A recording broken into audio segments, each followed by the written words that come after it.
Welcome back. तो हमारा ये सीरीज़ चल रहा है जीएस का सीरीज, जिसमें हम केमिस्ट्री फिनिश कर रहे हैं। उसमें लास्ट लेक्चर में हमने मेटल्स एंड नॉन मेटल्स में ये रिएक्टिविटी सीरीज तक कर लिया था। आज हम कैरी करेंगे आगे, जिसमें सबसे पहले हमें देखना है reaction between metals and non metals.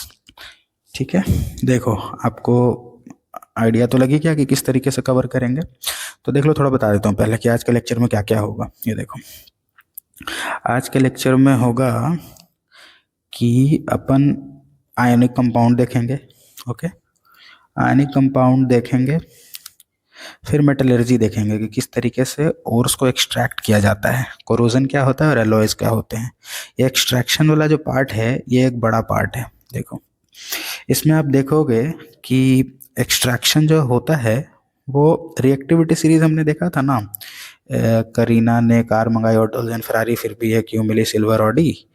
तो ये वाला जो पार्ट था ये लीस्ट रिएक्टिव था, ये मोस्ट रिएक्टिव था।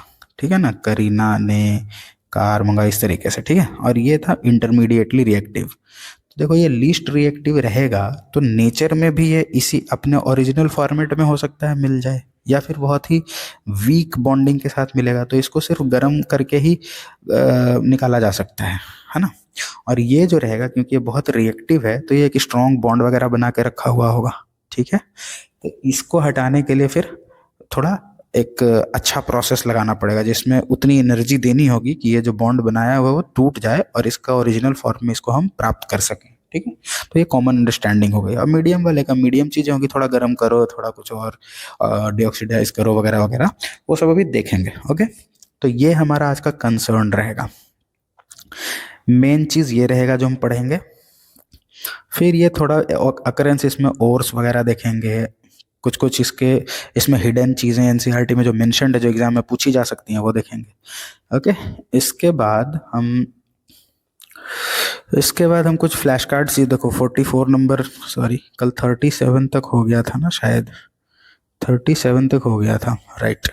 तो आज 71 तक फ्लैश कार्ड को कंटिन्यू करेंगे और उसके बाद at the end of the lecture आपको ये मेटल एंड नॉन मेटल से रिलेटेड जो भी क्वेश्चंस पूछे गए हैं पिछले ईयर्स में, देखो 2020, 24, 22, इस तरीके से टोटल 15 क्वेश्चंस है, ये मैं करवाऊंगा।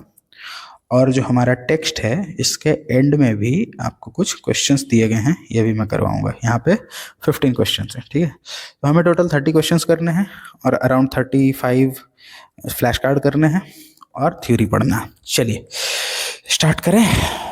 चलो, हमने चलिए reaction between metals and non metals, ये क्या बोल रहा है। एक मेटल है, एक नॉन मेटल है। क्लोरीन नॉन मेटल है, ये मेटल है। मेटल का टेंडेंसी होता है इलेक्ट्रॉन को लूज करने का। ओके, तो लूज कर दो भैया। देखो, atom of metal lose valence electron to form cations, positive ions. ठीक है, जैसे Na+, Mg2+। ठीक है, एक इलेक्ट्रॉन निकल जाएगा तो प्लस चार्ज आ जाएगा इसके ऊपर। ओके, और atom of non metal can gain electron in valence shell to form anions. Okay, तो ऑपोजिटली चार्ज आयन एक दूसरे के साथ मिक्स होके आयनिक कंपाउंड बना लेता है। ठीक है, तो इस तरीके से बनता है। चलिए, आयनिक कंपाउंड का प्रॉपर्टीज देख लो।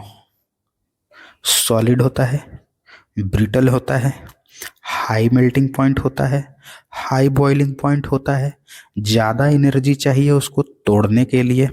ठीक है, जनरली वाटर में सॉल्युबल होता है पर इनऑर्गेनिक सॉल्वेंट में इनसॉल्युबल होता है। जैसे केरोसिन, पेट्रोल वगैरह में आयोनिक कंपाउंड इनसॉल्युबल होता है। ठीक है, जब ये आयनिक कंपाउंड, ये जो बना है ना बॉन्ड, ये आयनिक बॉन्ड है। ये आयनिक बॉन्ड मतलब ये आयनिक कंपाउंड MgCl2 जब आपका एक्वस सॉल्यूशन में रहेगा या मोल्टेन स्टेट में रहेगा तो इसके आयंस बिखरे हुए होंगे, मतलब Mg2+ अलग से होगा, Cl- अलग से पड़ा होगा। क्योंकि आयंस आ गए तो इलेक्ट्रिसिटी को कंडक्ट कर लेगा। ठीक है, तो क्या क्या हमने देखा, देखो फिर से। इस चीज में हमने देखा मेटल एंड नॉन मेटल का रिएक्शन में कि मेटल नॉन मेटल, मेटल हमेशा पॉजिटिवली चार्ज रहेगा, नॉन मेटल हमेशा नेगेटिवली चार्ज रहेगा। ये दोनों मिलके जो बॉन्ड बनाएंगे उसको आयोनिक बॉन्ड बोलेंगे। आयोनिक बॉन्ड से रिलेटेड जो बातें आपकी एनसीईआरटी ने आपको बताई, जो एग्जाम में वेरी प्रोबेबली पूछी जा सकती हैं, कि आयोनिक बॉन्ड सॉलिड होता है, मोस्टली ब्रिटल होता है, मेल्टिंग पॉइंट और बॉइलिंग पॉइंट हाई होता है, इसलिए इसको ब्रेक करने के लिए हाई एनर्जी चाहिए, जनरली वाटर में सॉल्युबल होता है, इनऑर्गेनिक सॉल्वेंट में इनसॉल्युबल होता है। देखो, इनसॉल्युबल, इनऑर्गेनिक, याद करने की ज़रूरत नहीं है, अब रिवीजन में आपको ये पता चल जाएगा। Inorganic, insoluble. ओके, चलिए, इलेक्ट्रिसिटी कहाँ कहाँ कंडक्ट करेगा? जब वो फ्री फॉर्म में होगा। कब कब होगा? एक्वस सोल्यूशन में और मोल्टेन स्टेट में। क्या ये पूरा हो गया? डन। चलिए, डन। तो हमारा, आप यहाँ पे साथ साथ में आप वो देख लो, आयनिक कंपाउंड देखो, electron transfer from metal to non metal, properties के अंदर ये सारी बातें हमने अभी देख ली। ओके, मूविंग फॉरवर्ड, चलिए, अकरेंस ऑफ मेटल्स। मेटल किस तरीके से अकर करता है? तो देखो, मेटल जो है वो अर्थ में, अर्थ के क्रस्ट पे, अब देखो क्रस्ट का क्या मीनिंग है, ये ज्योग्राफी का पार्ट है, इसको समझना। अर्थ एज अ होल, इसका जो बेस ये है, मतलब डायमीटर जो इसका है वो रेडियस 6371 किलोमीटर है, इतना ज़्यादा, ठीक है। इसका जो ऊपर का अराउंड 10-20 किलोमीटर का एरिया है ना, ये वाला पार्ट, इसको क्रस्ट बोलते हैं, इसके अंदर मेंटल बोलते हैं और इसको कोर बोलते हैं, ठीक है। तो देखो, जो क्रस्ट है, जो ऊपर का परत है, जैसे समझ लो अगर अर्थ को तुम एक संतरा मान लो, तो इसको ऊपर का जो छिलका है ना, वही क्रस्ट है। ओके, तो वो जो छिलका है, वहाँ पे जो अर्थ का क्रस्ट है, वहाँ पे कुछ मिनरल्स मिलते हैं, मिनरल्स। ओके ओके, तो उन मिनरल्स के अंदर मेटल्स प्रेजेंट होते हैं। ओके, तो मिनरल्स को हम कह सकते हैं कि बहुत सारा मेटल्स का मिक्सचर है वो, एक तरीके से वो मिनरल्स हो गया। ओके, ओर्स क्या होता है? वैसा मिनरल जिसमें किसी एक पर्टिकुलर मेटल का कंसंट्रेशन बहुत ज़्यादा है, सो दैट कि हम उसमें से वो मेटल को एक्सट्रैक्ट कर सकते हैं, उसको कहते हैं ओर। ठीक है, जैसे सल्फाइड का ओर हो सकता है, कार्बोनेट का ओर हो सकता है, ऑक्साइड का ओर हो सकता है, आयरन का ओर हो सकता है, किसी भी चीज़ का ओर हो सकता है, किसी भी मेटल का ओर हो सकता है। तो मिनरल और ओर समझ में आ गया हमें, ठीक है। आगे बढ़े, कहता है अकर, हम क्या देख रहे हैं? अकरेंस ऑफ मेटल, ठीक है। ये मिनरल के फॉर्म में प्रेजेंट हो सकता है, ओर के फॉर्म में हो सकता है, ठीक है। अब देखो ये यहाँ पे ये वही बात बोल रहा है जो हमने आपको बता रखी है, कि जो रिएक्टिविटी सीरीज हमारा था उसको हमने इस तरीके से 3 हिस्से में बांट के देखा, ये least reactive, most reactive, moderately reactive. तो यहाँ वही कह रहा है कि बॉटम ऑफ रिएक्टिविटी सीरीज, मतलब ये वाला चीज़, ये क्या होगा कि फ्री स्टेट में पाया जाएगा, किसी के साथ रिएक्ट ही नहीं किया हुआ, एज इट इज पड़ा हुआ है, ठीक है। पर copper and silver also occur in sulphide and oxide ore. यहाँ पे सिल्वर यहाँ था, कॉपर यहाँ था, ठीक है, इसके आगे आपका गोल्ड था। तो ये दोनों सल्फाइड के फॉर्म में भी प्रेजेंट होता है, तो उसमें से सल्फाइड को किसी तरीके से हटाया जाएगा, वो अभी आगे देखेंगे, ठीक है। तो ये बेसिकली आपको अंडरस्टैंडिंग दे रहा है, ये स्टेटमेंट की आपका किस तरीके से प्रेजेंट रहेगा, ठीक है। चलिए, कह रहा है कि मेटल ऑफ, देखो ये स्टेटमेंट आपको बताया कि बॉटम ऑफ रिएक्टिविटी मतलब लिस्ट रिएक्टिव वाला कैसे प्रेजेंट होगा, तो या तो फ्री स्टेट में होगा और या तो सिल्वर और कॉपर जो है वो सल्फाइड के फॉर्मेट में भी होता है। थोड़ा बैकग्राउंड नॉइज को इग्नोर करना, दिवाली का टाइम है, बच्चे पटाखा तो जलाएंगे ही। ओके, चलिए, मेटल्स ऑफ। अब मुझे पटाखा से मुझे याद दिलाओ कि कौन सा ऐसा गैस था जो पॉप पॉप करके पटाखा जैसा आवाज होता था? पढ़े थे एसिड बेस में, मेटल प्लस एसिड बनाता है हाइड्रोजन गैस, जिसको चेक करने के लिए यहाँ पे कैंडल जलाते हैं तो पॉप की आवाज़ आती है। इसके ऊपर शॉर्ट्स भी है, ठीक है। जो भी भूल गया है उसको मेरे तरफ से 2-3 डिजिटल चांटा, ठीक है। हिंसक हिंसक ट्यूटर हूँ मैं चलिए आगे बढ़ूँ, चलो। मेटल्स ऑफ मॉडरेटली रिएक्टिव जो होंगे अगर mainly as oxide, sulphide, carbonate, इस फॉर्मेट में प्रेजेंट होंगे, ठीक है। चलिए, याद नहीं करना ये सब। हाई रिएक्टिव वाले जो होंगे वो बहुत चीज़ों के साथ कंबाइंड अवस्था में मिलेंगे, क्योंकि ये तो बहुत रिएक्टिव है ना। तो ये बेसिक अंडरस्टैंडिंग हो गई। तो हम देख रहे हैं अकरेंस ऑफ मेटल। मेटल में हमने मिनरल समझा, और समझा, और ये समझा कि depending on it's property of reaction, that is reactivity series, it will be found in the nature in different stage, different types. That is the least reactive can be found in its native state, but also in the form of sulfide ore. Okay, ठीक है। Moving forward, moderately reactivity वाली जो हैं वो simple आपका oxide, sulphide, carbonate के साथ में पाए जा सकते हैं। डन। चलिए, गैंग क्या होता है? ये गैंग क्या होता है ना, देखो जमीन के अंदर से, ये मैंने फोटो लगा रखा है, देखो इस तरीके से ये निकला। इसमें मिट्टी है, पत्थर है, अलग अलग एलिमेंट्स हैं। ओके, इसी को कहते हैं गैंग। इसी को रिफाइन वफाइन करके और फिर इसके अंदर से मेटल या मिनरल को निकाला जाएगा। ठीक है, तो गैंग क्या होता है ये आपसे पूछा जा सकता है। ये स्टेटमेंट दे देगा और आपसे ऑप्शन में दे देगा और मिनरल गैंग और एक और कुछ दे देगा। आप पूरा तरीके से कंफ्यूज हो जाओगे, एग्जाम में हो जाओगे ना, क्योंकि देखो सबका स्टेटमेंट बहुत ही क्लोज क्लोज है। तो ये स्टेटमेंट जो एनसीईआरटी ने लिखा है इसका एज इट इज याद रखो। जब भी सॉइल आ गया, देखो ओर्स आर फाउंड, ये और क्या था? वैसा मिनरल जिसमें किसी एक पर्टिकुलर एलिमेंट का ज़्यादा अमाउंट में वो है। ठीक है, चलो, तो फिर वैसा ores are found mixed with earthly impurities like soil, sand, etc., known as gangue। ठीक है, the gangue is removed from the ore से इसको हटाते हैं, फिर ore के अंदर से उस बहुतायत में जो प्रेजेंट है मिनरल उसको निकाल लेते हैं, वही मेटल हो जाता है। ठीक है, तो गैंग समझ में आ गया। मेटलर्जी क्या है? मेटलर्जी आपका स्टेप बाय स्टेप प्रोसेस है जिससे आप मेटल को एक्सट्रैक्ट करते हो ओर के अंदर से। और क्या था? वैसा मिनरल जिससे कोई मेटल एक्सट्रैक्ट किया जा सकता है। ठीक है, आगे बढ़े। Obtaining metals low in the reactivity series. अब क्या आया, यहाँ पे जाने से पहले आओ थोड़ा फ्लैश कार्ड खेला जाए। चलिए, थोड़ा फ्लैश कार्ड खेलते हैं। देखो क्या है, how do metal and non metal react to form ionic compound. कैसे रिएक्ट करते हैं? एक इलेक्ट्रॉन दे देता है, एक इलेक्ट्रॉन ले लेता है, यही तो था। मेटल इलेक्ट्रॉन दे देता है, नॉन मेटल ले लेता है, आयोनिक बॉन्ड बन जाता है। ठीक है, देख लें इसका आंसर। देखिए इसका आंसर क्या है। इसका आंसर है metal lose electron to form positive ion and non metal gain those electron to gain. ठीक है, आगे बढ़े। Why do ionic compound have high melting and boiling point. Common सा बात है, आयोनिक कंपाउंड जो था वो बहुत स्ट्रॉन्ग था। आयनिक कंपाउंड स्ट्रॉन्ग था, इसीलिए उसका melting point, boiling point high होता है, सॉलिड स्टेज में प्रेजेंट होता है, ब्रिटल होता है। ठीक है, डन। चलिए आगे बढ़ें। In what two states can ionic compound conduct electricity. तो ऑब्वियसली है ना कि आयंस के देखो, जब ये MgCl2 Mg++ और Cl2- जुड़ा था तो MgCl2 बन गया। ठीक है, चलो ये तो बन गया, ठीक है, लेकिन ये सॉलिड स्टेट में है ना, तो कंडक्ट नहीं करेगा इलेक्ट्रिसिटी। जैसे ही ये लिक्विड में आया, एक्वस स्टेट में आया, एक्वस, तो ये अपने ये आयंस में बिखर गया फिर से। ठीक है, तब ये कंडक्ट कर लेगा। तो एक्वस स्टेट में कर सकता है और आपका मोल्टेन स्टेज में कर सकता है। ठीक है, ये लिखा हुआ। आगे बढ़े। चलिए, why do ionic compound conduct electricity in their molten state. क्योंकि आयंस अपने अपने फ्री आयंस के फॉर्म में प्रेजेंट हो जाता है, वही लिखा है यहाँ।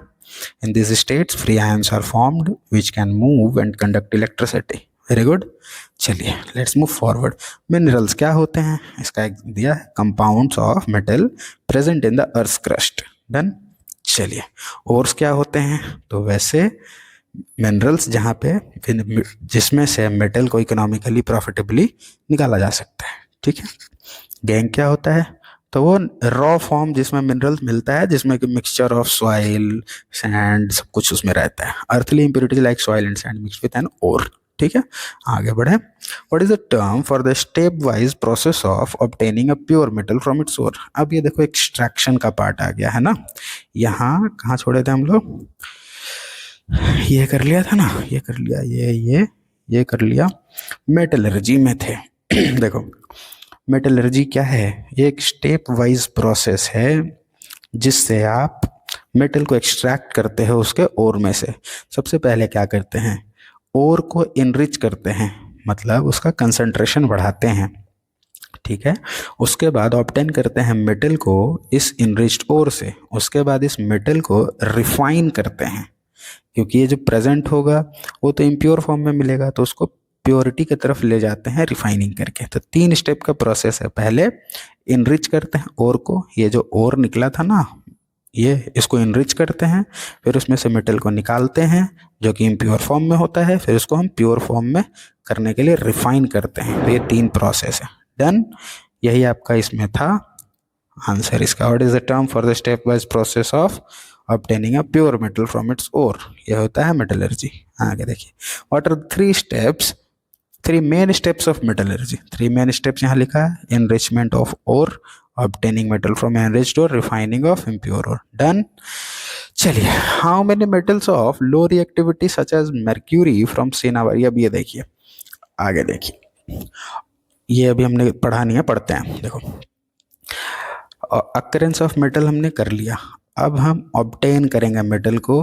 देखो, अब पहले सबसे पहले है लो रिएक्टिविटी सीरीज वाला, मतलब ये पूरा रिएक्टिविटी सीरीज में इधर वाला ये एलिमेंट, इसकी बात हो रही है, ठीक है, ये मेटल्स।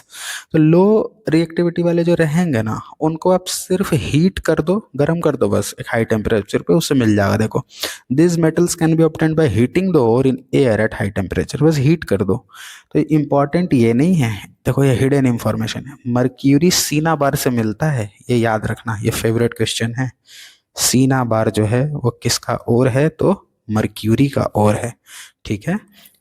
ओके, इसको बस हीट कर दो तो आपको Hg प्राप्त हो जाएगा, ठीक है ना। देखो, सल्फाइड के फॉर्म में प्रेजेंट होता है, इसको हीट किया तो ऑक्सीडाइज हो गया, फिर और हीट किया तो ऑक्सीजन भी उड़ गया, बचा प्योर ही है। डन। चलिए, कॉपर को आप कॉपर सल्फाइड से निकालना है। कॉपर सल्फाइड में देखो तो थोड़ा ऑक्सीजन के प्रेजेंस में हीट किया हुआ है तो ऑक्सीडाइज हो गया, मतलब सल्फर को हटा के ऑक्सीजन घुस गया, फिर और गर्म करते रहे तो ऑक्सीजन भी उड़ गया, तो फिर आपका इस फॉर्मेट में मिल गया। डन। तो बेसिकली क्या था कि लो रिएक्टिविटी वालों को सिर्फ गर्म करके तुम निकाल सकते हो, ठीक है। चलो, लो रिएक्टिविटी वाले सिर्फ गर्म करके आप प्राप्त कर सकते हो उसके अंदर से मेटल को। तो यहाँ देखिए, अकरेंस के अंदर हमने यहाँ देखा कि mineral compound in earth crust, this mineral from which metal is gain क्या होता है और क्या होता है, मिनरल क्या होता है, ये तीनों देख लिया हमने। चलिए, फिर स्टेप्स इन मेटलर्जी भी हमने देख लिया कि इनरिचमेंट, फिर ऑब्टेनिंग, फिर रिफाइनिंग। उसके बाद एक्सट्रैक्शन मेथड में लो रिएक्टिविटी मेटल हमने देख लिया ना कि सिर्फ हीटिंग करके काम चल जाएगा, है ना। देखो, obtained by heating the ore. Now middle reactivity metals में देखो क्या करते हैं, देख लिया जाए। देखिए, ऑब्टेनिंग मेटल लो इन, ये तो हमने देख लिया। यहाँ देखिए, extracting metals in the middle of activity series. Middle में जो है उसको देखो क्या करो, या तो तुम उसका ये प्रोसेसेस हैं, कोक यूज़ करो, डिस्प्लेसमेंट रिएक्शन यूज़ करो, या सिंपल हीटिंग से हो जा रहा है तो उससे कर लो। सिंपल हीटिंग 2 तरीके से हो सकती है, या तो रोस्टिंग करो या कैल्सिनेशन करो। मुझे ये कमेंट में बताओ कि कितने लोग नॉनवेज हो, कितने लोग वेज हो। ऐसे लिखना, नॉन या अच्छा, जो जो वेज हो यार वो वेज लिख दो, जो जो नॉन वेज हो वो नॉन वेज लिख दो, ठीक है। चलो, अब देखो, क्या कभी जो जो तुम लोग नॉन वेजिटेरियन हो, कभी ऐसा बोला है क्या कि चिकन को कैल्सिनेट करके लाओ जरा खाऊंगा कभी नहीं बोला होगा ना, ठीक है। चिकन को हमेशा रोस्ट करते हैं, ठीक है। मेटल और heated strongly in excess of air, मतलब सिंपल तवे के ऊपर रखा, उसको रोस्ट कर दिया। डन। तो मतलब बहुत सारा हवा के प्रेजेंस में उसको रोस्ट किया गया, ठीक है। या फिर मेटल को हीट किया गया लिमिटेड सप्लाई ऑफ एयर में, तो उसको कैल्सिनेशन बोलते हैं, ठीक है। तो आपको हमारा टॉपिक ऑफ कंसर्न क्या है कि हमें मेटल निकालना है उसके ओर के अंदर से, ठीक है। हम देखेंगे कि वो मेटल भैया कौन सा रिएक्टिविटी सीरीज के साइड में पड़ रहा है, यहाँ है, यहाँ है या यहाँ है। हम देखे यहाँ है, बोले यार इसको सिंपल गर्म कर दो निकल जाएगा इसका मेटल, चलिए बात खत्म हो गई। मिडिल वाला को देखें तो वो चलो इसको ट्राई करते हैं, पहले गर्म करते हैं, रोस्टिंग किए, मान लो नहीं निकला, चलो कोई बात नहीं, अब यार कुछ ज़्यादा स्ट्रांग है कार्बोनेट वाला है, सल्फाइड वाला सिंपल हीटिंग से हो जाता है, कार्बोनेट वाला को भैया लिमिटेड सप्लाई ऑफ एयर में करो कैल्सिनेशन, तब निकल जाएगा। मान लो नहीं निकल पाया उससे भी, तो हम करेंगे कोक का यूज़ करो। Coke as a reducing agent work करता है, और ये मेटल ऑक्साइड प्रेजेंट है ना, इस मेटल ऑक्साइड को कोक से रिएक्ट कराओ, गर्म कर दो, तो सी इससे रिएक्ट करके लेके इसको उड़ जाएगा खुद, और जिंक सिर्फ बच जाएगा। तो ये एक तरीके से जिंक को एक्सट्रैक्ट कर लिया ना हम लोग। चलिए इससे रिकॉल करिए कि आपको मैंने बताया था मेटल ऑक्साइड जब रिएक्ट करता है एसिड के साथ तो क्या बनता है। पिछले चैप्टर का क्वेश्चन है ये, मेटल ऑक्साइड जब रिएक्ट करता है इससे तो क्या बनता है, हमने बताया था ये बेसिक इन नेचर होता है। तो बेसिक प्लस एसिड जब भी होगा तो क्या बनेगा, सॉल्ट प्लस वाटर। याद आ रहा है कुछ? जिनको नहीं याद आ रहा है समझ तो तुम गए हो कि मैं क्या बोलूँगा, डिजिटल चांटा। ओके, फील हुआ? नहीं हुआ तो दूसरे गाल पे भी फील करो। Now moving forward, using displacement reaction. Displacement reaction क्या है आपको फर्स्ट चैप्टर में बताया गया है। तो देखो MnO2 था, इसमें मैंगनीज था आपका, और एल्यूमिनियम, ये मतलब बेसिकली आप डिस्प्लेस करवा रहे हो किसी से रिएक्ट करा के, ठीक है। इसका एग्जाम्पल याद रखना, ये वेरी वेरी इंपॉर्टेंट है। ये वाला जो एग्जाम्पल है ना, Fe2O3 क्या है, आयरन का ऑक्साइड है, ठीक है। इसको इसके ऊपर एल्यूमिनियम रख दिया गया और गर्म कर दिए, तो क्या होगा कि एल्यूमिनियम ऑक्सीजन को खींच लेगा इसके अंदर से और ऑक्साइड बना लेगा अपना खुद का, और आयरन ऐसे ही रह जाएगा अलग। तो ये अलग से निकल गया ना। इस रिएक्शन को बहुत ज़्यादा यूज़ किया जाता है रेलवे का स्लीपर्स को जोड़ने के लिए, ठीक है, रेलवे का स्लीपर्स को जोड़ने के लिए। देखो ये एल्यूमिनियम है, इसके ऊपर से गर्म किया जा रहा है, ये हाँ इस गया है, ये आयरन है, तो आयरन जो है वो रह जाएगा यहाँ पे, आयरन फिलिंग हो जाएगा, जुड़ जाएगा ये पूरा। और Al2O3 आपका एम्फोटेरिक ऑक्साइड होता है, पढ़ चुके हो आप, ये सेपरेट आउट हो गया। इस रिएक्शन को थर्माइट रिएक्शन बोलते हैं, थर्मिट रिएक्शन या थर्माइट जो भी प्रोनाउंस करो। अब मुझे बताओ कि अगर एग्जाम में ये क्वेश्चन आ गया कि थर्मिट रिएक्शन को find the thermite reaction in the following, और 4 ऑप्शंस दिए हैं, 4 रिएक्शंस लिख दिए हैं। अब तुम सोचोगे यार पता नहीं ये क्या टफ क्वेश्चन आ गया, क्या पूछ दिया, पर ये है कहाँ से, NCERT। ओके, तो ये हिडन इंफॉर्मेशन आपको निकाल के रखने हैं। तो आप याद रहेगा कि Fe2O3 प्लस Al मतलब एल्यूमिनियम और आयरन। डन, चलिए आगे बढ़ें। अब देखो 2 तो देख लिया हमने, यहाँ तक और यहाँ तक वाला देख लिया। इसके लिए नॉर्मल हीटिंग, इसके लिए हीटिंग कर लो, रोस्टिंग कैल्सिनेशन, या कोक यूज़ कर लो रिड्यूसिंग एजेंट, या डबल डिस्प्लेसमेंट करा लो। इसमें थर्माइट रिएक्शन देखा हमने। चलिए अब बचा हाई रिएक्टिव वाले, इसमें आपको ना इलेक्ट्रोलिसिस करना पड़ेगा ठीक है, इलेक्ट्रोलाइटिक रिडक्शन करना पड़ेगा, ठीक है। Sodium is obtained by electrolysis of its molten chloride, जैसे NaCl था, इसका इलेक्ट्रोलिसिस किया तो अलग अलग आयंस सेपरेट आउट हो गए। तो आपको तीसरा पॉइंट में क्या याद रखना है कि जब आप एक्सट्रैक्ट करोगे तो आपको मिडिल ऑफ रिएक्टिविटी सीरीज के अंदर आपने देखा कि रोस्टिंग कर सकते हैं, कैल्सिनेशन कर सकते हैं, या रिडक्शन कर सकते हैं, क्या क्या यूज करके, या तो कोक का और या तो डिस्प्लेसमेंट रिएक्शन करवा सकते हैं। और इस डिस्प्लेसमेंट रिएक्शन के अंदर में आपको एक एग्जाम्पल दिया हुआ था, ये इसके अंदर एक एग्जाम्पल दिया हुआ था, वो एग्जाम्पल क्या था, थर्मिट रिएक्शन था ना, थर्मिट रिएक्शन। ये क्या था, ये था आपका Fe2O3 प्लस Al2O3, एल्यूमिनियम था ना, ये इसको खींच ले रहा था और आयरन आयरन बच जा रहा था। डन, चलिए आगे बढ़े। तो हाई रिएक्टिविटी मेटल को कैसे करना था, रिकॉल करो, कैसे करना था, इसको इलेक्ट्रोलिसिस करना था इसका, है ना, इलेक्ट्रोलाइटिक रिडक्शन से। अब एक चीज़ बच रहा है बस, रिफाइनिंग ऑफ मेटल, और ये चैप्टर हमारा फिनिश हो जाएगा। आइए देखते हैं मेटल को रिफाइन कैसे करते हैं। देखो बहुत सिंपल है, जो आपका इम्प्योर मेटल है ना उसको लाओ यहाँ एनोड पे रख दो, ठीक है, और इसी मेटल का कोई कंपाउंड इसमें एज अ लिक्विड स्टेज यहाँ पे रख दो, ठीक है, रख दिया, चलो रख दिया। अब क्या करो, इस नेगेटिव साइड पे प्योर, जैसे मान लो कि हम कॉपर का रिफाइनिंग करना चाह रहे हैं, कॉपर को, ठीक है, तो यहाँ पे इम्प्योर कॉपर जिसको रिफाइन करना है, ये कहाँ से आया है, जो ओर था ना हमारा, उसको हमने किसी तरीके से उसके अंदर से ये इम्प्योर ओर निकाला है, जो सेकंड स्टेप प्रोसेस था। ओर को सबसे पहले क्या किया होगा, इनरिच किया होगा फर्स्ट स्टेप में, सेकंड स्टेप में इम्प्योर को निकाला है, थर्ड स्टेप था रिफाइनिंग जो हम अभी देख रहे हैं, है ना।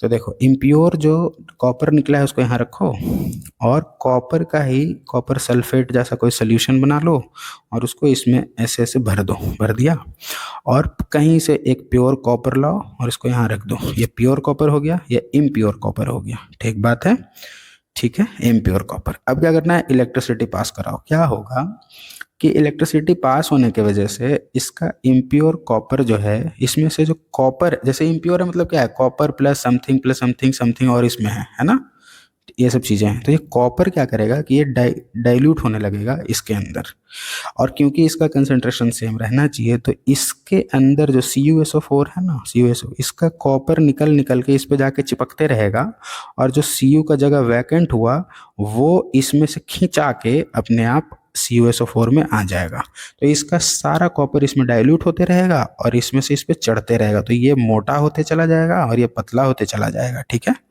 और एक टाइम पे आके ये, इसमें जो इम्प्यूरिटीज बस बची हुई थी कॉपर के साथ में, जो और भी चीज़ें प्रेजेंट थी, ये सब बस यहाँ पे ऐसे एनोड मड के जैसा प्रेजेंट हो जाएंगे, ठीक बात है।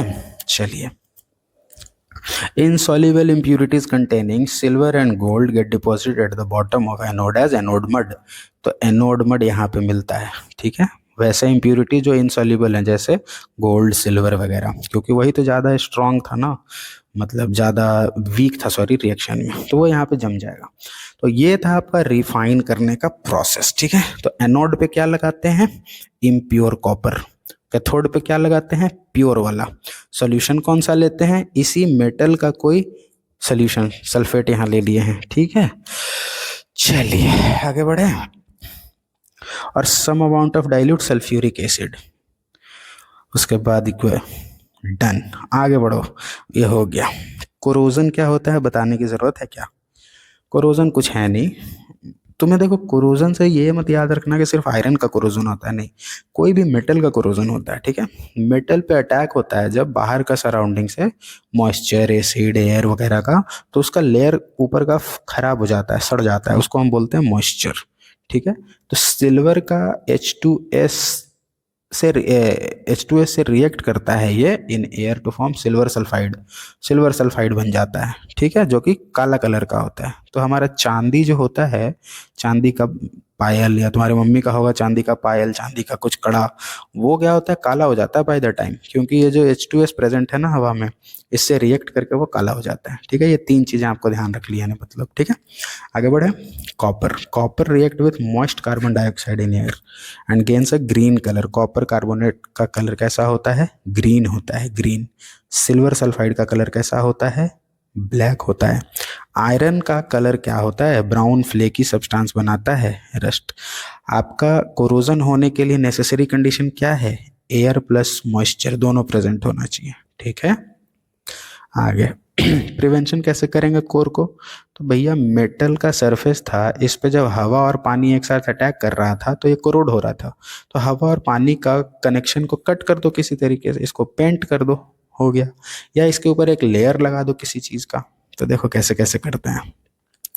रस्टिंग ऑफ आयरन को प्रिवेंट करने के लिए painting, oiling, greasing, galvanising. Galvanising एक चीज होता है जिसमें क्या करते हैं कि आयरन के ऊपर में एक जिंक का ऑक्सीडाइज एक लेयर लगा देते हैं, ठीक है। तो डायरेक्ट आयरन से कांटेक्ट कट हो गया आपका, तो कोरोजन नहीं होगा, ठीक है। एलॉयज क्या होता है, एलॉयज देखो ये बहुत टेक्निकल बात है, समझना।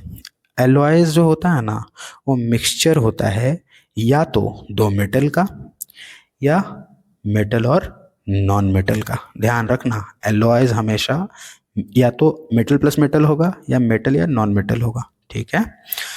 जैसे कि हमारा स्टील जो है, जो स्टील स्ट्रक्चर हमारा सब्जेक्ट भी है, ये अपने आप में एक एलॉय है, किसका किसका, आयरन प्लस कार्बन का, ठीक है। चलिए समझना। अब आपको एनसीईआरटी में मेंशन्ड है कि 3 चीज़ें याद रखना एलॉय से।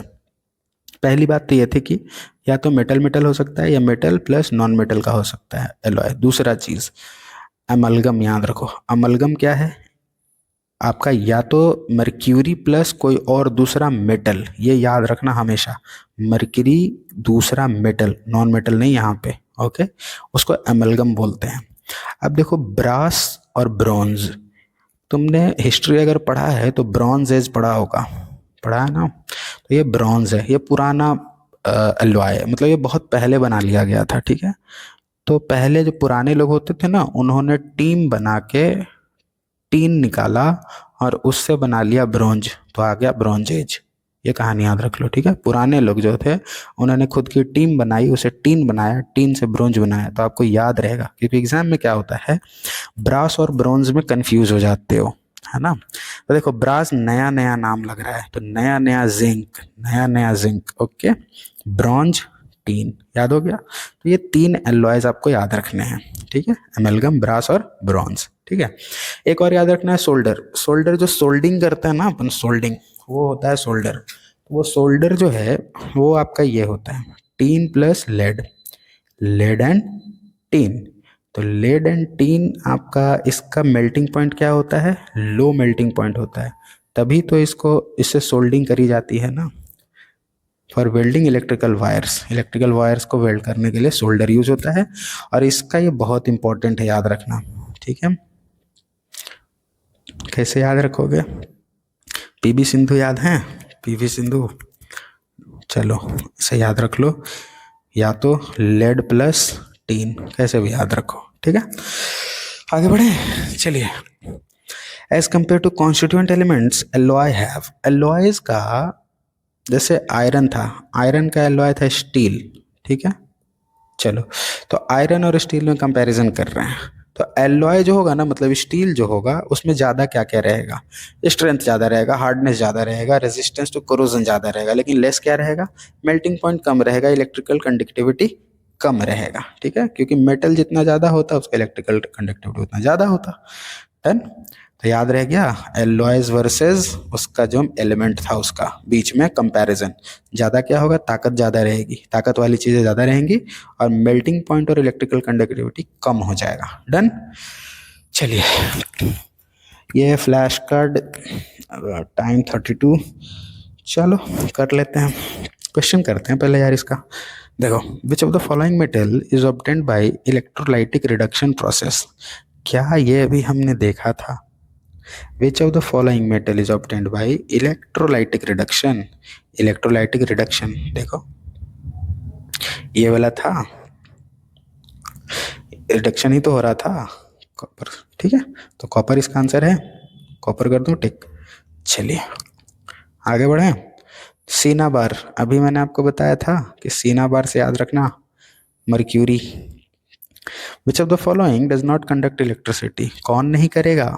मैंने आपको बताया था कि ये जो भी आपका, जैसे सॉलिड लिखा ना, सॉलिड KCl, ये नहीं करेगा इलेक्ट्रिसिटी कंडक्ट। इसकी या तो इसको एक्वस या तो मोल्टेन फॉर्म में होना चाहिए आयनिक कंपाउंड को, है ना, ठीक है। तो ये नहीं करेगा। एल्यूमिनियम मेटल है, कर लेगा, ठीक है। फ्यूज्ड KCl कर लेगा, आयरन भी कर लेगा, तो यही इसका आंसर है, ठीक है। विच of the following, fourth question, which of the following is not an ionic compound. Ionic compound कौन सा नहीं है? तो देखो, कार्बन टेट्राक्लोराइड, क्या ये आयोनिक है? सोडियम क्लोराइड तो है भैया, NaCl, Na+Cl-, ठीक है। सोडियम ऑक्साइड भी है, Na+O2-। मैग्नीशियम क्लोराइड भी है, तो यही तो आपका आंसर है, कार्बन टेट्राक्लोराइड, ओके। ये कोवैलेंट बॉन्ड होता है। आगे बढ़े। विच metal is associated with haemoglobin. Haemoglobin में भैया आयरन की कमी, ये सब पढ़ते रहते हो आप, इसीलिए लाल होता है खून हमारा, ठीक है। Moving forward, next question, 6th number. The liquid non metal is, ये हमने देखा था कि ब्रोमीन एक ऐसा एग्जाम्पल था ना। चलिए next question, choose the correct option for brass. अभी आपको याद दिला कराया था मैंने कि ब्रास और ब्रोंज में कंफ्यूज नहीं होना है ना। कॉपर तो दोनों में रहेगा। ब्रोंज एज में क्या हुआ था कि पुराने लोगों ने टीम बनाया था, है ना। और इसमें जिंक, ये नया मेटल है। देखो जिंक के बारे में एक बात समझ लो, बता देता हूँ। इसका ना मेल्टिंग पॉइंट जो होता है करीब 425 डिग्री सेल्सियस होता है, और जो इसका बॉयल मतलब वेपराइज जिसमें ये हो जाए वो हो जाता है शायद अराउंड 900। तो ये एक ज़्यादा गैप है नहीं। तो इसका क्वालिटी, इसको कंट्रोल करना कि मैं इसको लिक्विड स्टेज में रखूँ, क्योंकि लिक्विड में रखोगे तभी तो इसको मिलाओगे ना फिर वो बनाने के लिए, एलॉय बनाने के लिए। तो ये टफ पड़ता था कि इतना क्वालिटी, इतना टेम्परेचर पे कंट्रोल रखना, ठीक है, मेंटेन रखना उस टेम्परेचर को पुराने ज़माने में, इसलिए ये बनता नहीं था। तो ये ब्रास नया है, ठीक है। तो इसमें क्या है, जिंक है, ये वाला आंसर है, ठीक है। आगे बढ़े। ब्रॉन्ज में क्या होता, टीन होता, और सोल्डर में क्या होता है, पीबी प्लस टीन, बताया था। चलिए, the colour of iron sulphate, अभी याद कराया था ऊपर कि आयरन सल्फेट का कलर कैसा होता है, तो ग्रीन होता है। देखो यहाँ मैंने लगा के रखा है, इस तरीके का कलर होता है, ओके, ग्रीन। चलिए, सिल्वर सल्फाइड का कलर बताइए इसी बात पे, क्या ब्लैक था, याद आया। चलो, electric wire have a coating of insulating material, the material generally used is, कौन सा मटेरियल यूज्ड होता है कॉपर वायर के ऊपर इंसुलेट करने के लिए, तो पीवीसी होता है, ठीक है, पॉलीविनाइल क्लोराइड। और एक्स ऑफ मेटल एम, अच्छा कोई मेटल एम है, इसमें और भी चीज़ें मिली हैं कुछ कुछ, तो और बन गया इसका, ठीक है। Releases carbon dioxide on heating, carbon dioxide निकलता है हीट करने पे, ठीक है। तो भैया इसके अंदर CO3 प्रेजेंट होगा तभी तो CO2 निकलेगा। तो देखो CO2, ये वाला है आंसर। एक्स कैन भी कौन सा हो सकता है, यही हो सकता है MCO3, ठीक है। चलिए आगे बढ़े। Which of this metal, which of these melts easily, अच्छा मेल्ट इजली मतलब क्या हुआ यार, देखो हमने एलॉय में भी देखा ना कि मेल्टिंग पॉइंट कम होता है एलॉयज का, है ना, स्ट्रेंथ वाली चीज़ें तो ज़्यादा होती हैं। तो जो भी नीचे एलॉय है वो जल्दी मेल्ट करेगा। तो देखो स्टील सोल्डर, अच्छा सोल्डर आ गया ना, तो सोल्डर का तो मेन प्रॉपर्टी ही यही है कि भैया इसका बनाया ही इसीलिए किया कि इसका मेल्टिंग पॉइंट बहुत कम है, तभी तो इसको आप वेल्डिंग दो चीज़ों को जोड़ने के लिए यूज़ कर रहे हो, तो यहाँ पे ऐसे डाल देते हो, ठीक है। तो यही इसका आंसर है अभी, ओके। देखो PbO प्लस सी, कोक है ना ये इसको ऑक्सीजन मतलब ऑक्सीजन इसका लेगा, रिड्यूस करेगा और पीबी निकल जाएगा। तो ये role of C in the above reaction is of reducing agent है ये, ठीक है ना। चलिए next question, which of the following reaction does not occur, देखो लेड जो होता है वो नहीं रिएक्ट करेगा जिंक सल्फेट से, क्यों, depend on the basis of its reactivity series, ठीक है, ओके। चलिए, क्योंकि सल्फर जो है, सल्फेट जो है वो ज़्यादा रिएक्टिव है जिंक के साथ, ठीक है। करीना ने कार मंगाई ऑल्टो जेन फरारी, ठीक है, फिर भी देखो ये पहले आया, जिंक पहले आया, ये बाद में आया, तो ये ज़्यादा रिएक्टिव है। जब ये ज़्यादा रिएक्टिव है जिंक, तो क्यों जाएगा ये इसके पास, ठीक है ना, ये तो इसको बार बार खींच लेगा अपनी तरफ, ठीक है, इसलिए ये नहीं होगा। तो ये रिएक्टिविटी सीरीज पे बेस्ड क्वेश्चन, और ये एक बहुत अच्छा क्वेश्चन है, ओके। तो ये इसको मैं स्टार मार्क करता हूँ, ओके। चलिए आगे बढ़े। Copper is used in silver coins too, भैया कॉमन सी बात है यार, कॉपर डाल रहे हो सिल्वर कॉइन में, सिल्वर जो होता है बहुत जल्दी मेल्ट होता है, तो उसका हार्डनेस बढ़ाने के लिए करते हैं, ठीक है ना, ओके। मेल्ट होता है ऐसा बोलना सही नहीं है, उसका हार्डनेस बढ़ाते हैं, इंक्रीज उसका स्ट्रेंथ बढ़ाने के लिए, सिक्का जल्दी पिचके नहीं, है ना। चलिए, क्या 14 का डी दिया है, ठीक है। आगे देखो, विच of the following property is not shown by the metals, metals में भैया इलेक्ट्रिकल कंडक्शन होता है, डक्टिलिटी होती है, सोनरस होता है, डलनेस नहीं होता है, तो यही इसका आंसर है सी, ठीक है। क्या 15 का सी है, बिल्कुल सही है, सही है, बी भी सही है। 13 का बी, देखो हमने ये बोला बिल्कुल सही है। 12 बी, क्या 12 का हमने बी बोला, बिल्कुल सही बोला। चलिए 11 का डी, क्या सही बोला, 11 का डी, ठीक है। अब बाकी तुम मैच कर लेना, जो गलत होगा वो बनाना खुद से बैठ के, मेरी गलती निकालो, कोई दिक्कत नहीं। आगे बढ़े। तो ये फ्लैश कार्ड को सॉल्व करने से अच्छा इसका मैं शॉर्ट्स बना दूंगा, ठीक है। इससे अच्छा मैं आपको PYQ करवा देता हूँ। तो आपका ये टॉपिक मेरे एंड से तो पूरी तरीके से फिनिश है। एक बार इन नटशेल देख लें क्या कि हमने क्या क्या पढ़ा इस टॉपिक में, देखिए हमने इस टॉपिक में पढ़ा कि ओहो just second just away okay, metal and non metal में हमने पढ़ा सबसे पहले general characteristics, difference between metal and non metal, chemical properties of metal, ionic compound, metallurgy, corrosion, alloy. ठीक है, आई डोंट थिंक रिवीजन की ज़रूरत है, वीडियो को दोबारा देख लो, क्वेश्चन बना लेना ज़्यादा अच्छा है ना। देखो ये प्रैक्टिस सेट है, ये तो तुम लोग खुद से कर लेना, 30 क्वेश्चन हैं, बहुत आसान है, आराम से बन जाएंगे। ठीक है, ये देखो मेटल एंड नॉन मेटल, ये प्रीवियस ईयर क्वेश्चन है 2020 का। क्या पूछा, देखो डिस्प्लेसमेंट रिएक्शन कौन देगा। यहाँ कह रहा है एक इस साइड में मेटल दिया है आपको और इधर सोल्यूशन दिया है।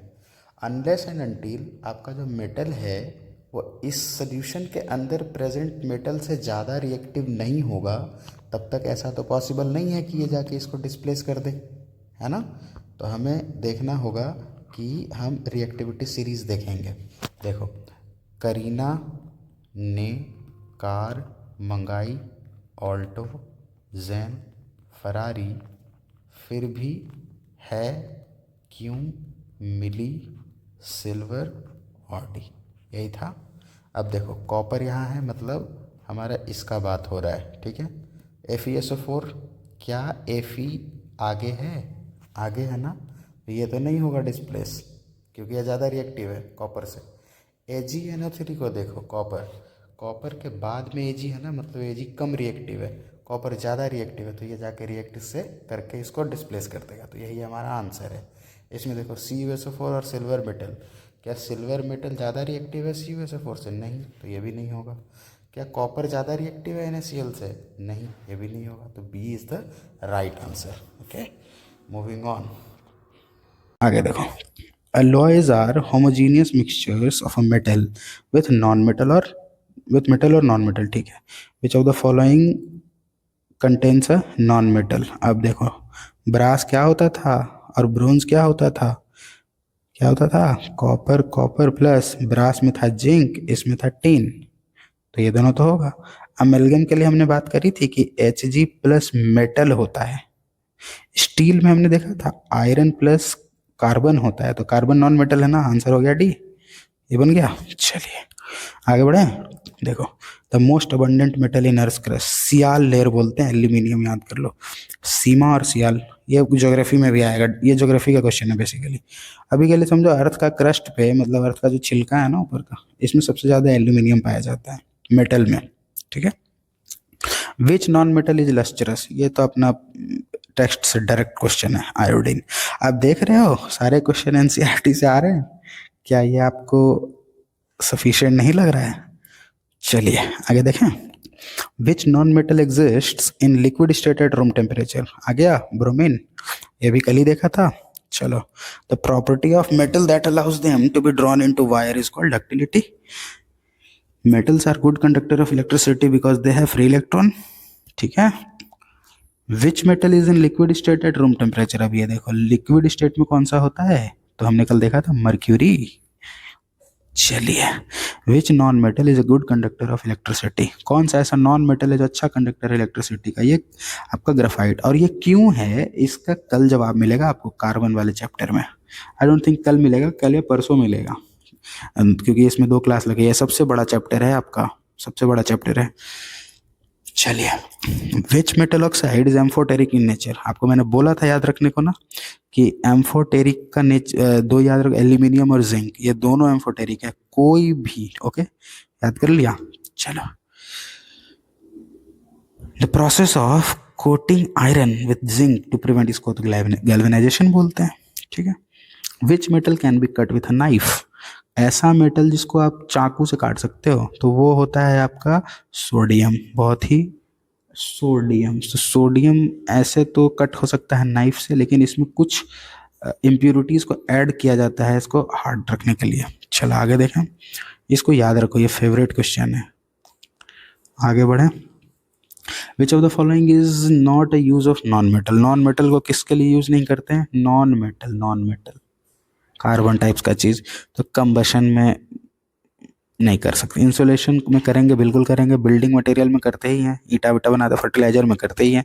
यही आपका एक अच्छा एग्जांपल नहीं है, क्योंकि फ्यूल का कंबशन में तो यार जलाना है उसको। चलो आगे बढ़ो, कोई अच्छा क्वेश्चन नहीं है ये। आगे, which of this metal does not rust, कौन सा रस्टिंग नहीं करता, ये वेरी इंपॉर्टेंट है।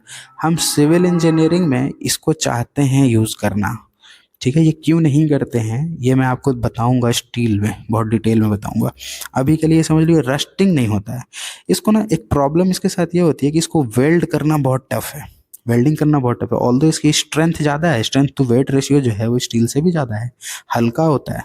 एयरक्राफ्ट का जो बॉडी होता है ना वो इसका बनाया जाता है क्योंकि ये हल्का होता है बहुत, और स्ट्रेंथ उतना ही देता है। बट इसको वेल्ड करना बहुत कठिन है, ये एक प्रॉब्लम है। और ये रस्टिंग नहीं करता, ये इसका अच्छा क्वालिटी है। तो ये भी हो गया। आगे बढ़े, विच non metal is essential for respiration. अब ये क्या बताऊं यार, सांस में क्या लेते हो, ऑक्सीजन। चलो प्रैक्टिस सेट खुद से सॉल्व कर लेना। मेरे तरफ से ये टॉपिक एंड होता है, और अपना पेशेंस बनाए रखने के लिए धन्यवाद, अपनी सीट की पेटी बांधे रखने के लिए धन्यवाद। और किसी तरीके का कोई सजेशन हो या कोई एडवाइस हो कि किस तरीके से लेक्चर को कैरी ऑन करें, बिल्कुल बताइए इन कमेंट सेक्शंस। और फेस्टिवल सीजन है तो थोड़ा थोड़ा मस्ती करते रहिए, पर थोड़ा थोड़ा पढ़ते रहिए। ओके, हमारा ये टेलीग्राम पे आपको पीडीएफ मिलेगा स्ट्रक्चर्ड फॉर्मेट में, पूरा ये सारा पीडीएफ वहाँ पे प्रोवाइड कर दिया जाएगा free of cost. Okay okay, तो see you guys in the next session. तब तक